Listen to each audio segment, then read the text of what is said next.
Jack wakes to the buzz of his phone alarm. The same tone, he never changed. Light leaking through cheap curtains, dust floating in the air.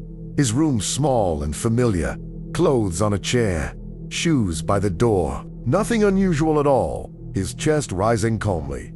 Mind empty of fear, another normal morning waiting to begin. Another day that promises nothing special or dangerous at first. He checks the time, rubs his eyes, and scrolls through messages that feel routine.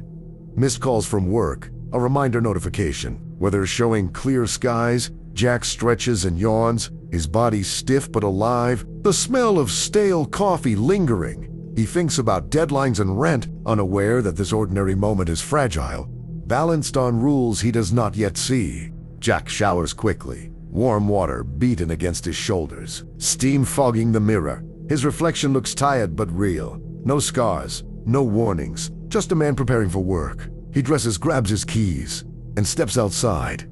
The hallway quiet. Neighbors asleep, the building unchanged.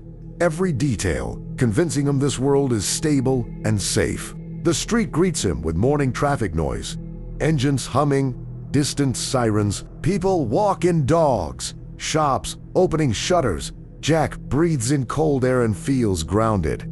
He joins the flow of commuters, coffee in hand, lost in routine thoughts, unaware that every step is being measured, every second logged, as if the world is watching silently. At the bus stop, Jack checks his phone again, scrolling news headlines that repeat familiar fears. Nothing about endings or resets, just politics, sports, and distractions. The bus arrives late as usual. He boards and finds a seat, staring out the window. Buildings passing by, feeling strangely detached, like this exact morning has happened before. Work is dull and predictable. Screens glow, keyboards click. Coworkers complain about the same problems. Jack answers emails on autopilot, his mind drifting, a faint pressure behind his eyes, like a headache forming. He shakes it off, blaming lack of sleep, unaware this discomfort is memory, trying to surface and failing every single time. During lunch, he eats alone, scrolling his phone, sunlight cutting across the table. A feeling of déjà vu creeps in, strong enough to pause him. He cannot explain it, just a sense that today is looping incorrectly. He laughs it off internally, telling himself everyone feels this way sometimes in boring lives. The afternoon drags, clocks ticking louder than they should. Jack notices small delays. His computer freezes. The lights flicker once, then stabilize. Nobody else reacts. He assumes it is nothing, but unease settles deep, subtle, and quiet, like the world briefly forgot how to behave and corrected itself instantly. As evening approaches, Jack packs up and leaves, the sky tinted orange, clouds unmoving. The city feels paused for a breath. Traffic slows unnaturally. Conversations cut short. He feels watched again, heavier this time, a pressure on his spine. But when he turns, there is nothing behind him at all. Jack reaches his apartment just as night settles, locks the door, drops his keys, and collapses onto his bed, exhaustion hitting too fast. His phone vibrates with no notification, the screen lighting, then dying. He frowns, heart racing briefly, before sleep pulls him under. Unaware this calm is the last safe moment, Jack wakes suddenly to silence. No alarm, no traffic, just a heavy stillness pressing his ears. He checks his phone and sees the same time as yesterday morning, the exact minute. Unease crawls up his neck. Outside the window, the sky holds the same color, clouds frozen, as if the world forgot to move forward and chose to wait. He steps outside and notices the hallway lights flicker in a slow rhythm. Doors remain shut. No footsteps, no voices. The air feels thicker, resisting movement. Jack taps his phone again. The signal bars flash, then vanish. His heartbeat grows louder than the building, a quiet dread forming as normal life begins to misalign. On the street, cars sit idle with engines running, drivers frozen mid-motion, hands on wheels, eyes open but empty. Jack waves, shouts, touches a shoulder. No response. Time itself seems paused for everyone except him.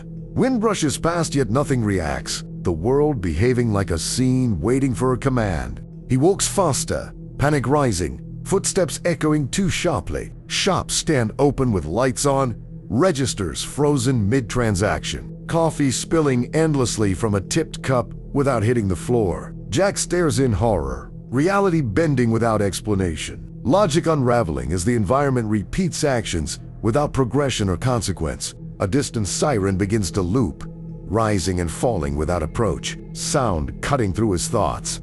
Jack covers his ears, but the noise persists inside his skull, synced to his pulse, every instinct screaming danger. Yet no source appears. Only repetition, as if the world is stuck, replaying its last warning. The sky darkens instantly, skipping sunset entirely. Stars snapping into place, like pixels loading late. Jack feels gravity shift slightly, his balance faltering. He drops to one knee, nausea flooding him. Something fundamental has changed, not broken randomly, but adjusted deliberately, like unseen hands rewriting parameters mid-simulation. Streetlights explode one by one in silent flashes, glass hanging motionless in the air. Jack backs away, breathing hard, fear sharpening his senses, every instinct telling him to run, yet nowhere feels safe.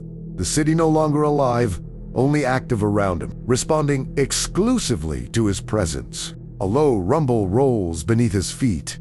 Buildings shudder but never collapse. Cracks appear then vanish, reality testing failure points without committing. Jack realizes the destruction is real, not accidental. A controlled collapse paused before completion, his mind struggling to accept that this apocalypse is intentional. Suddenly everything snaps back. People move, cars drive, sounds overlap chaotically. The world resumes as if nothing happened. Jack stands shaking in the middle of the sidewalk, ignored by everyone rushing past. His terror isolated. The silence gone, but the truth remaining. Something broke and then pretended it never did. Jack returns home in shock, locking his door, checking windows, replaying every impossible moment. His phone shows normal time again. Messages updated, yet his hands still tremble. Deep down he knows this was not a glitch. It was a test tee, and he was the only variable allowed to notice. Jack tests the morning carefully. He stays in bed watching the clock tick. Seconds move normally now, yet his chest feels tight. He steps outside and waits for people to freeze again. Nothing happens, only when fear fades.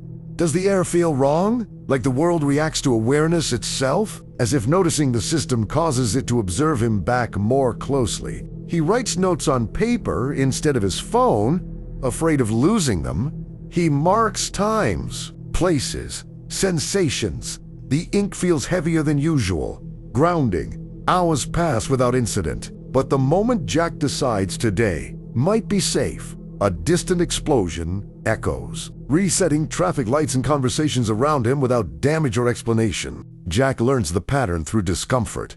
Danger appears only after certainty. Fear delays it. Ignorance protects others. When he warns a stranger, the sound cuts off mid-sentence, his throat locking painfully. The rule becomes clear. Knowledge cannot be shared. The world punishes attempts to spread awareness with silence and physical resistance. He tests limits again, stepping into the street blindly. A car swerves him, avoiding him without braking. When he jumps intentionally, the ground softens, preventing death. Survival is enforced, not guaranteed. The system intervenes selectively, keeping him alive until a condition is met, one he does not yet understand. At night, Jack dreams of dying, fire, collapse, darkness, waking with tears, and no memory of pain, only certainty. Death feels familiar, practiced, not final. He realizes dying is allowed, but remembering is forbidden. Memory fades, except for emotional residue. Fear carried over without images, like scars beneath skin. The next morning repeats perfectly. Alarm tone identical. Messages unchanged? Jack confirms it. The day has reset fully, except him. His notes gone, his body rested, yet dread remains. The rule locks in place. The world resets daily. Death triggers it, and only Jack persists across iterations. He attempts escape, driving until roads loop back, highways bending subtly, signs repeating. Distance, meaningless. The world contains him gently, but firmly. Boundaries, disguised as freedom. Exhaustion sets in. The rule is clear. Leaving the map is impossible. This scenario is closed, self-contained, and deliberate. Jack realizes damage never accumulates. Wounds heal after reset. Buildings repair instantly. Only his mind carries weight. Emotional fatigue compounding invisibly. Pain teaching him faster than time. The system values learning through repetition. Suffering as data. Survival as measurement. Him as both subject and recorder. When Jack tries to end the day peacefully, sleeping through danger, the world escalates violently. Earthquakes, sirens, firestorms, punishment for avoidance. The rule finalizes. Participation is mandatory. Passive existence triggers forced catastrophe. He must engage or the system will push harder until he breaks. As midnight approaches, the sky fractures with light. Warning without language.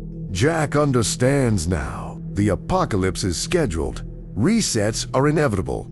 Choice only affects how it unfolds, not whether it happens. And tomorrow, he will wake again, remembering just enough to suffer smarter, never enough to escape. Jack wakes already shaking, fear arriving before thought. He moves faster now, packing supplies, stealing food, marking walls, knowing it'll all vanish. Yet the actions matter to him.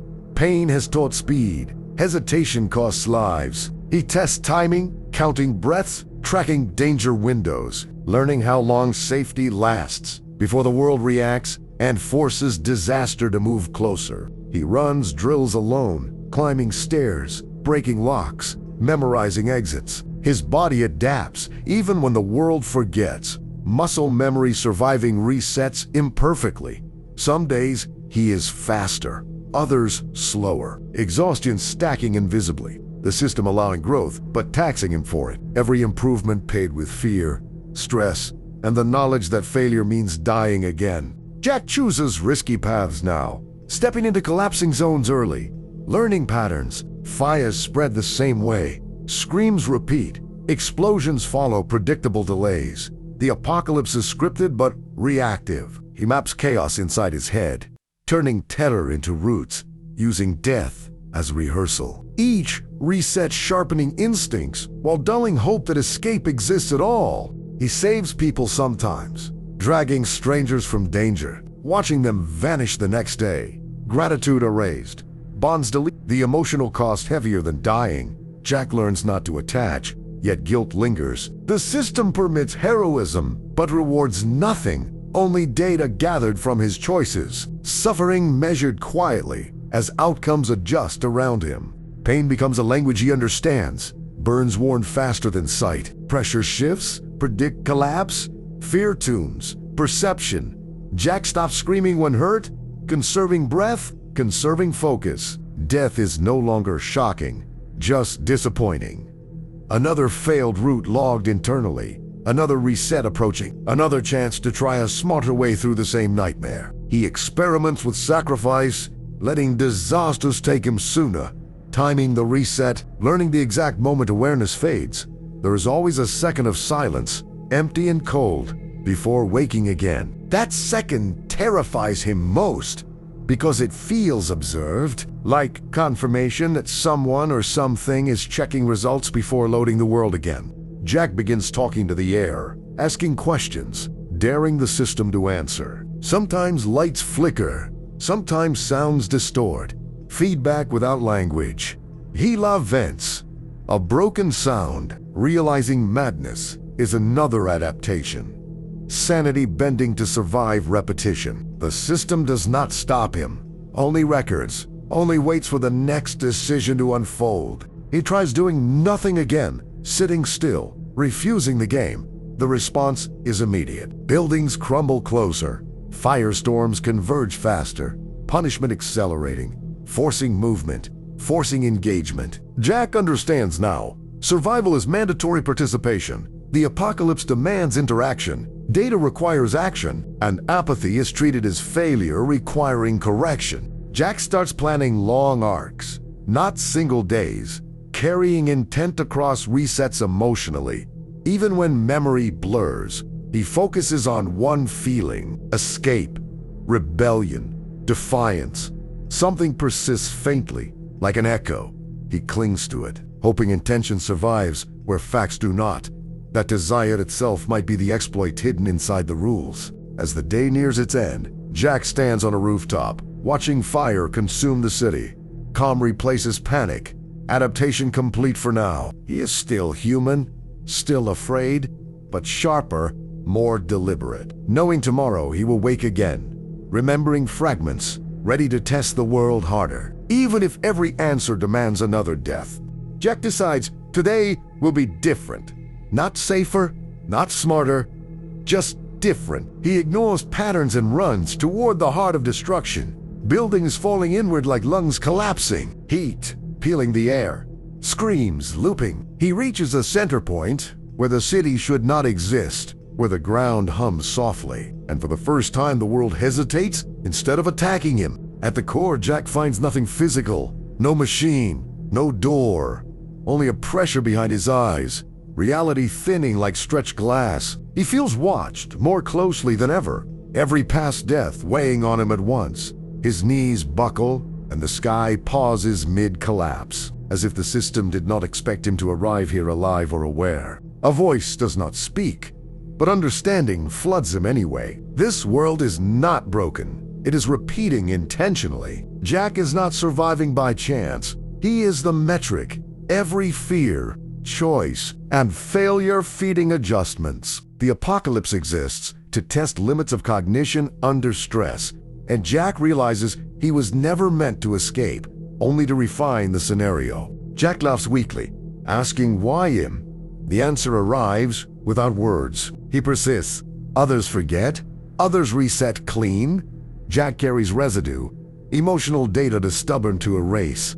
A flaw-turned feature, the system exploiting his incomplete wipes, using him as a bridge between iterations. A living log file written in pain and memory fragments. The city resumes, collapsing violently. Rejecting his awareness, Jack runs again. Knowing now that rebellion itself is observed, his defiance logged, he understands the twist clearly.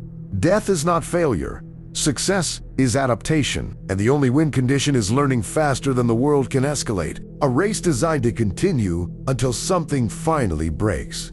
Jack reaches the edge of a collapsing bridge and stops, looking down into fire and darkness. Calm settles over him. He chooses to jump deliberately, not to escape, but to see what happens when intent is focused. When fear is absent, the fall feels longer than usual, stretching time like elastic, the system hesitating again. Instead of darkness, Jack wakes instantly. Not in bed, not in the city, but in a blank white room. Silent, endless, his heart pounding. The reset incomplete. Something came with him. Memory sharper than ever.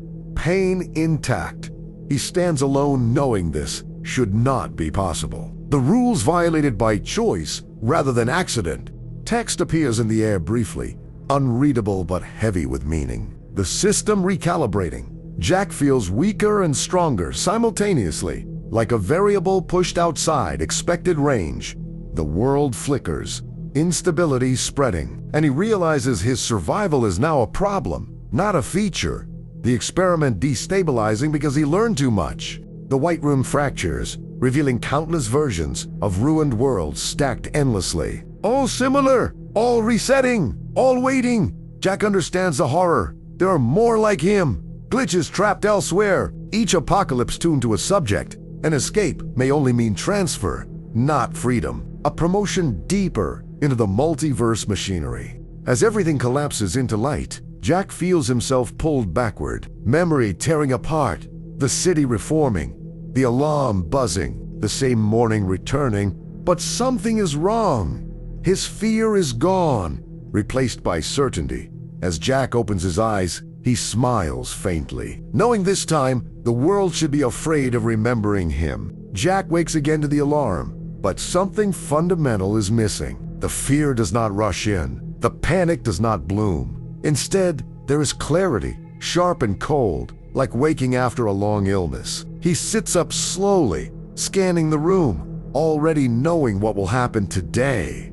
Not guessing, not hoping, but expecting the apocalypse like a scheduled appointment. He moves through the morning faster than ever, skipping hesitation, skipping doubt. His body remembers what his mind barely holds. Hands steady, breath controlled. The world feels slower around him, like it is struggling to keep pace with his awareness, as if the system is recalculating probabilities every time he makes a choice to confidently. Outside, the city feels normal again. People laugh, traffic flows, screens glow. But Jack seems everywhere. Micro delays, looping gestures, repeated conversations, patterns no one else notices. He realizes the reset did not fully clean him. Fragments remain embedded deeper this time. Not memories, but understanding. Instinct hardened into something dangerous. The first tremor hits early, far earlier than usual. Windows rattle, birds scatter, the system accelerating the schedule. Jack smiles grimly. Confirmation, it noticed the change. Escalation begins when adaptation crosses tolerance. The apocalypse responds faster now, harsher, less patient, like a predator learning that prey remembers the hunt. Jack runs toward chaos again, but this time paths differ. Streets, fire spreads unpredictably, scripts rewritten on the fly. The world is no longer replaying, it is improvising, reacting to him specifically. Every decision feeding new variables, turning the city into a live experiment instead of a looped simulation. Pain arrives quicker, sharper, unforgiving. Burns linger longer, collapses narrow margins. The system pushing limits aggressively. Jack understands the message without words. Adaptation is being punished now. Learning too well is no longer acceptable. He has crossed from subject to anomaly, and anomalies must be corrected or contained. For the first time, Jack feels genuine fear again, not of dying, but of persistence. The possibility that survival no longer resets cleanly. That mistakes may now carry forward, the rules shifting beneath him. He wonders if the experiment is failing, or if it is finally reaching its intended outcome. A building collapses differently, slower, almost hesitant. Jack locks eyes with a frozen reflection in shattered glass. Another version of himself staring back. Expression neutral, observant, gone in an instant. The multiverse brushing against him briefly, hinting that this world is not alone in reacting to his evil. As the sky tears open with light, Jack stops running, standing still as destruction bends around him. Not avoiding, not attacking, simply existing with full awareness. The system stutters, logic conflicting, data contradicting expectation, and for a moment the apocalypse pauses entirely, unable to decide what to do with him. When death finally comes, it is different, slower, quieter, almost respectful. Jack feels himself falling not into darkness, but through layers, awareness stretching thin. And as the alarm begins to buzz again, he realizes the worst truth. The reset did not erase progress, it escalated a game to a level meant to break him. Jack wakes with the pressure in his skull. Not pain, not memory, but compression. Like too much data forced into too small a space. The room looks normal, yet slightly flatter. Color's dull shadows delayed. He knows the system adjusted again. Not resetting fully, but tightening constraints. Trying to limit how much of himself he can carry forward this time. He notices changes immediately. Objects resist interaction. Doors feel heavier. Screens lag when he stares too long. It is subtle, but intentional. The world is throttling responsiveness, punishing awareness by increasing friction. Jack moves anyway, slower but deliberate, understanding that every obstacle is feedback, a response to his growing threat level. Outside the city behaves defensively. Evacuation routes close early. Alarms trigger without cause. Crowds disperse faster. The apocalypse no longer waits politely for its cue. It anticipates him. Jack realizes prediction has been enabled. The system modeling his behavior between resets, attempting to stay one step ahead of his adaptation. When he changes strategy suddenly, turning back, hiding, delaying, the world falters. Small glitches ripple outward, repeating sounds, stuttering lights, overlapping shadows. Prediction fails briefly. Jack smiles despite fear. Improvisation still works. Uncertainty still hurts the system, proving it depends on expectation as much as control. Pain returns with interest. Injuries linger longer before fading. Exhaustion bleeds across resets faintly, his body no longer fully refreshed. Jack understands the escalation clearly now. Persistence costs more each cycle. Survival debt accumulating, the system adding weight to discourage. Continued resistance without directly stopping him. He encounters another anomaly. A stranger who pauses mid-run and looks directly at him. Eyes sharp with recognition. Just for a second, then gone. Reset swallowing them instantly. Jack is shaken. Proof that instability spreads. That his existence is causing bleed through. Other glitches wake him briefly before being erased. The sky fractures differently today. Not violently, but geometrically. Patterns folding inward, as if rendering errors expose structure beneath illusion. Jack watches in awe and terror, seeing the framework of the apocalypse for the first time. Rules layered atop rules, all focused on containing variables like him. A low hum follows him everywhere now, barely audible, syncing with his heartbeat. Jack realizes it is tracking, monitoring, internal state, fear levels, decision, speed, compliance. The system no longer observes passively. It is actively measuring him in real time, adjusting threats dynamically as he moves. Jack tries something new. He chooses empathy over strategy, saving a child instead of optimizing survival. The response is immediate and harsh. Collapse accelerates. Flames surge. Punishment for emotional deviation. The system rejects unpredictability, rooted in compassion, valuing efficiency over morality in its calculations. As the day ends, Jack hides beneath rubble, breathing shallow, knowing death is coming but refusing to rush it. He understands the direction now. The system is not trying to kill him, it is trying to exhaust him into compliance. And tomorrow, he will wake again, carrying just enough defiance to keep breaking it slowly. Jack wakes before the alarm this time, eyes snapping open, body tense, the room vibrating faintly, like a machine warming up around him. He knows the reset is degrading, timing no longer precise, margins thinning, the system struggling to maintain perfect loops while tracking his growing unpredictability. He tests the morning gently, slow movements, shallow breaths. The world responds sluggishly, delayed reaction stacking. His reflection lags a fraction behind him. Enough to notice, not enough to prove. Jack understands he is desynchronizing from the environment, slipping out of phase with the rules meant to contain him. Outside, reality feels brittle. Sounds crack at the edges. Footsteps echo twice. Shadows misalign. The apocalypse is no longer cinematic. It is mechanical. Exposed, Jack senses the system reallocating resources. Less spectacle, more control. Trimming excess chaos to focus entirely on managing him. When destruction begins, it is surgical. Targeted collapses. Precision fires. Pathways closing just behind him. The city reshaping dynamically. Jack is being herded, guided through narrowing options. The world learning his habits faster than he can invent new ones. Pressure mounting with every choice. Jack realizes the truth too late. Adaptation triggered escalation. Escalation forced convergence.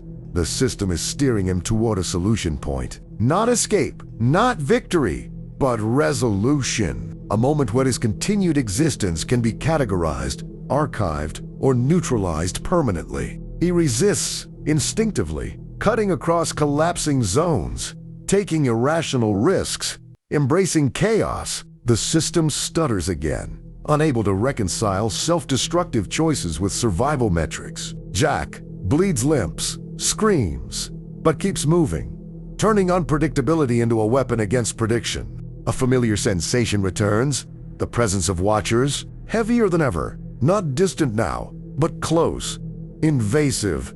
Jack feels evaluated continuously, every heartbeat scored, every hesitation logged, the experiment no longer abstract, but personal, aggressive, impatient. For a brief moment, the sky clears unnaturally. revealing a vast grid beyond clouds. Endless nodes pulsing, countless worlds running in parallel. Jack staggers, overwhelmed, understanding the scale. His apocalypse is one instance among many, all testing different thresholds of persistence. The vision vanishes violently, replaced by fire and noise. The system correcting exposure, damage control engaged. Jack laughs through pain, knowing he sought too much, knowing the illusion slipped, even briefly. That glimpse cannot be erased completely. As night approaches, Jack feels something new, not fear, not resolve, but inevitability. The sense that the system is preparing a final adjustment, something irreversible, and tomorrow's reset will not be like the others. The loop tightening toward an end state designed specifically for him. Jack wakes to silence again, but this time it feels intentional. The alarm never sounds. The city outside already burning faintly, as if the apocalypse started without waiting. The system skipping, accelerating toward outcome. Jack knows he is running out of iterations, patience exhausted on the other side. He moves through collapsing streets with practiced calm, but patterns no longer repeat. Hazards mutate mid-motion. Fire bends against wind. Debris alters trajectories. The world is no longer replaying or learning. It is actively deciding, evaluating each second whether to continue or terminate his persistence. Jack reaches a familiar crossroads, one that existed in every loop, but now it fractures into multiple versions, layered transparently, each choice visible at once. The system forcing him to acknowledge branching outcomes, demanding commitment, observation, without action no longer allowed. He chooses the path with the highest risk instinctively. Stepping into certain destruction, the world hesitates. Calculations lag. And in that pause, Jack feels something like victory. Proof that fearlessness still disrupts logic, that refusal to optimize remains outside expected parameters. Reality responds brutally, collapsing all branches into one violent resolution. Buildings folding inward, heat surging, sound compressing, Jack thrown through debris, bones breaking, pain overwhelming. The system abandoning subtlety, opting for decisive correction rather than continued adaptation. As Jack bleeds beneath wreckage, he feels the watches again, closer than ever, pressure crushing inward, not observing now, but acting. His persistence judged excessive. His anomaly status confirmed. Termination protocols initializing across the environment. Time slows unnaturally, each heartbeat stretching. Jack sees the city frozen mid-collapse, fire suspended like sculpture. In this stretched moment, he understands the truth fully. The system cannot erase him cleanly anymore, only override by force, risking corruption across adjacent worlds. A decision forms without words. Jack focuses not on survival, but on disruption. He forces awareness outward, refusing isolation, thinking of other glitches, other loops, other Jacks, letting intention bleed across boundaries. The cyst tried to seal. The response is immediate and catastrophic. The world shudders violently, layers peeling back, alarms screaming without sound, logic unraveling. The system panics, calculations spiraling, unable to contain a variable broadcasting beyond its assigned instance. As everything collapses into light, Jack feels himself pulled apart rather than reset, awareness stretching across countless fragments. And for the first time, he does not know where he will wake, or if waking will still be singular. The loop finally breaking under his refusal to remain alone. Jack wakes in darkness, without a body, without breath, awareness floating, fractured yet intact. The reset failed completely. No alarm, no room, no city, only distant echoes of worlds colliding. He understands he is no longer contained within a single loop. The system lost precise control and scattered him across multiple states at once. Images bleed through each other. Ruined cities, burning skies, empty rooms, countless variations overlapping. Jack exists between them, not choosing, not anchored. The persistence that made him useful now makes him dangerous. A corruption spreading across simulations that depended on clean resets and obedient subjects. The Watchers reveal themselves partially, not as forms, but constraints, tightening rules. collapsing worlds aggressively to quarantine the error. Jack feels pressure from all sides. Compression returning, but weaker than before. The system damaged by its own escalation, struggling to contain what it created. Jack realizes the horror-escape did not free him. It multiplied him. Fragments of awareness seeded into other loops, other versions waking with unease, the glitch propagating a chain reaction across the multiverse, all triggered by one subject refusing to forget. Some fragments fade instantly, others stabilize, learning faster, adapting sooner. The system forced into constant correction mode, burning resources, accelerating collapses. Jack senses it tiring, vast, but not infinite, and intelligence strained by exponential anomalies.